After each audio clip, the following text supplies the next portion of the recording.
চিত্রনায়িকা পরীমণি নাকি ফের প্রেমে পড়েছেন। সোমবার দিনভর সোশ্যাল মিডিয়ায় এমনই নানা প্রশ্ন ঘুরে বেরিয়েছে। মূলত ফেসবুকে তার পোস্ট করা একটি ভিডিও ক্লিপ থেকেই তার প্রেম চর্চা বিষয় আলোচনায় উঠে আসে।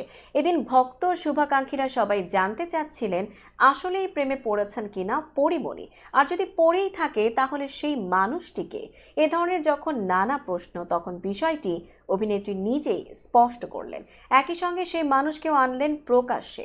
রোববার ফেসবুকে পোস্ট করা পরীমণির ভিডিওতে দেখা যায় গাড়ির জানালায় আধো আলো আধো আধারে আলিঙ্গনে মেতে উঠেছে দুটি হাত, আর ভিডিওর ক্যাপশনে লেখা ছিল yes I am in love again, অর্থাৎ হ্যাঁ, আমি আবারও প্রেমে পড়েছি।